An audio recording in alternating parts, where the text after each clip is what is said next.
On the very morning they discovered the motorbike was gone, Toan did not stand frozen in shock for long, like Tu Diem did. Instead, he acted immediately. He knew that if he delayed even for a single day, every trace would disappear completely. But this time, he no longer wanted to carry everything alone like before. For the first time since leaving his old life behind, Toan and Tu Diem went together to the local police station to report the incident. The dirt road leading down to the commune center felt longer than usual, not because of the distance, but because of the heavy weight pressing on their hearts. Tu Diem remained silent the entire way, her hands tightly gripping the edge of her shirt, while Toan kept scanning their surroundings, his eyes alert as if someone might appear from the shadows at any moment. When they arrived, the officer carefully wrote down everything, from the time the bike was stolen, the broken lock, to the appearance of the unfamiliar men in the village in recent days. But when Toan mentioned the two suspicious figures, the officer only nodded slightly, his expression showing both doubt and hesitation, as if he had heard similar stories before but lacked solid proof. He said they would send someone to investigate, but also reminded them that petty theft was not uncommon in remote areas, and recovering stolen property would not be easy. That answer did not satisfy Toan. He felt as if everything was being treated too lightly, as if this were just a small incident, while he knew very well that something far bigger was behind it. After leaving the station, Toan did not go straight home. Instead, he stopped along the narrow mountain path, staring at the faint tire marks left on the dry ground stretching toward the forest. He crouched down and touched the traces with his fingers. And in that moment, doubt disappeared, replaced by certainty. This was not random. It had direction, it had intention, and most importantly, it had a purpose. Tu Diem stood behind him. She did not fully understand what he was thinking, but she could feel the change in his gaze. It was no longer the calm look of a farmer, but something sharper, colder, a reminder of the man he once was. She softly called his name, but Toan only replied that he needed to check something and would return later, his eyes fixed on the forest path as if something invisible was pulling him forward. That afternoon, Toan followed the trail alone. The path grew narrower, trees thickened, blocking out the light. The silence became unnatural, broken only by his footsteps and the wind moving through the leaves. And then he saw them, the two strangers, standing by a large rock, as if they had been waiting for him. There was no surprise in their faces, no fear, only calm, cold indifference. Toan stopped a few steps away, close enough to feel the tension, but not close enough to lose control. He spoke directly, demanding his motorbike back. One of the men laughed, the sound dry and hollow, echoing through the empty space. He asked, "What motorbike?" But his eyes betrayed him. Toan stepped forward, his voice lowered. This time it was no longer a request, but a warning.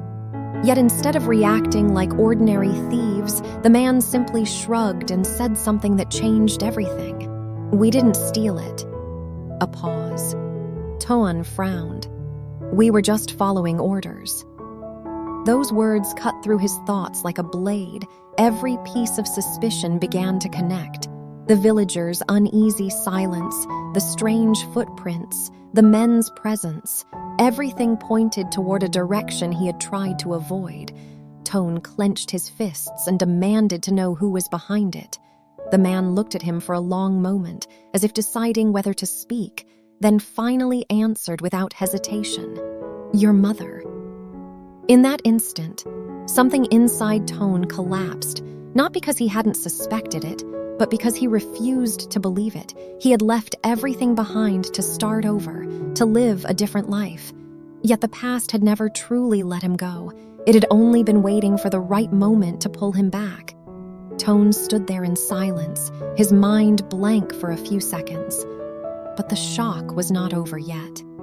The motorbike was just the beginning. For a moment, no one spoke. The forest seemed to close in around them, the silence pressing down like an invisible weight.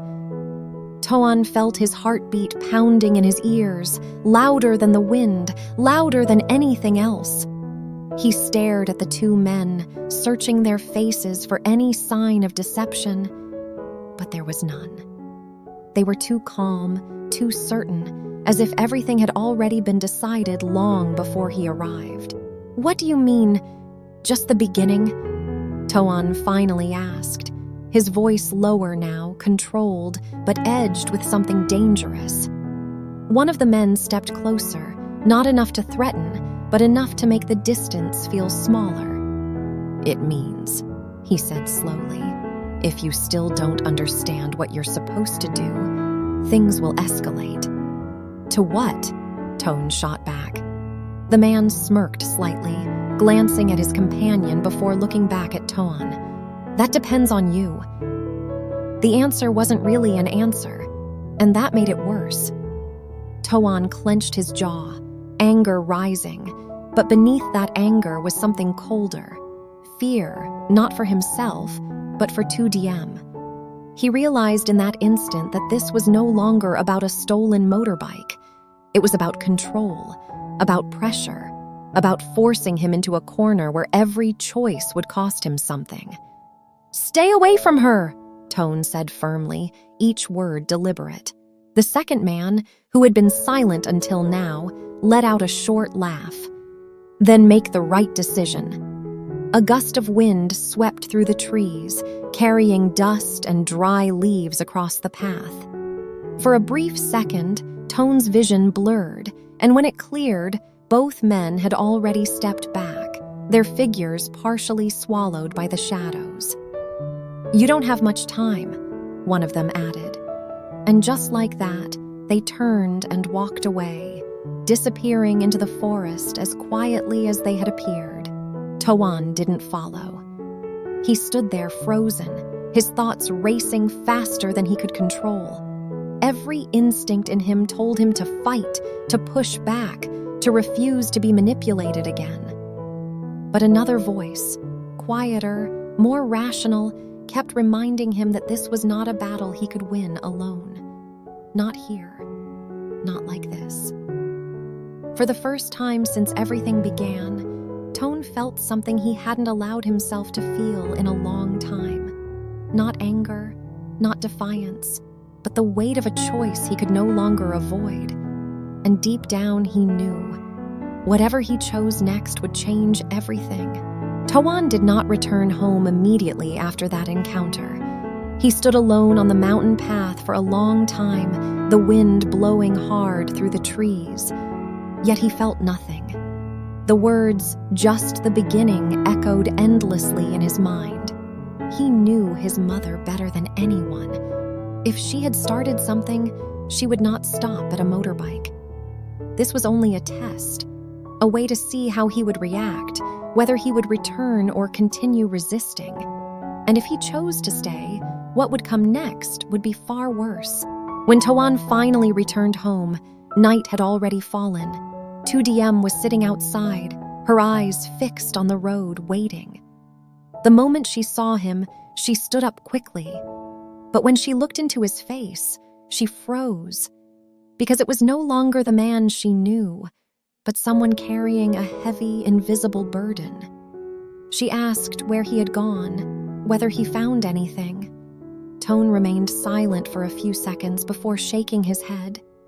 He chose not to tell her the truth, not because he didn't trust her, but because he didn't want to pull her deeper into this. Yet that silence slowly created a distance between them. 2DM felt it, but she did not push him. She simply placed her hand gently over his, a quiet way of saying she was still there. The days that followed were eerily calm, but that calmness only made things more frightening. Like the silence before a storm, Toan became hyper-aware of everything, every sound, every shadow, every movement. He no longer slept deeply, always alert, while 2DM tried to maintain normalcy, though fear quietly grew inside her. One evening, while they were having dinner, Toan's phone rang, an unknown number. He stared at it for a moment before answering. There was no greeting, only a familiar voice, cold and controlled. His mother. She did not ask how he was. She simply said one sentence. "You've seen it, haven't you?" Toan said nothing. That was only the beginning. Her voice remained calm, almost indifferent. "If you stay there, it will get worse." The call ended, short but suffocating. Toan lowered the phone slowly, his eyes darkened. 2DM looked at him, and this time she did not stay silent. She asked directly, and for the first time Toan could not avoid it. He told her everything, from the encounter to the warning. 2DM fell silent, not out of fear, but because she understood that everything had gone far beyond their control. That night, neither of them slept. They sat together in silence, both knowing they were standing at the biggest turning point of their lives. Leave or stay, fight or surrender. And somewhere in the darkness, another plan might have already begun. The story seemed to close as the light inside their small house slowly faded, darkness covering the entire farm, and in the distance, at the foot of the mountain, headlights appeared once again, still, silent, waiting, as if everything had only just begun. The wind howled louder that night, rattling the wooden walls as if warning them of what was coming. Toan stepped outside, his silhouette swallowed by the darkness, his eyes fixed on the faint lights far below the mountain. And for the first time, doubt crept into his heart. Not about his love for 2DM, but about whether he could truly protect her from the world he had tried to escape. Behind him, the door creaked open softly as 2DM stepped out, standing beside him without saying a word, her presence alone enough to steady his breath. Yet even in that quiet moment, they both knew that peace was no longer something they could hold on to. Somewhere beyond those distant lights, forces were moving, decisions were being made, and sooner or later, everything would collide.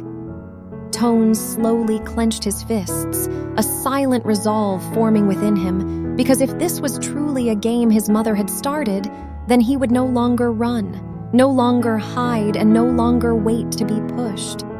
This time he would face it head-on, no matter the cost, even if it meant risking everything he had left.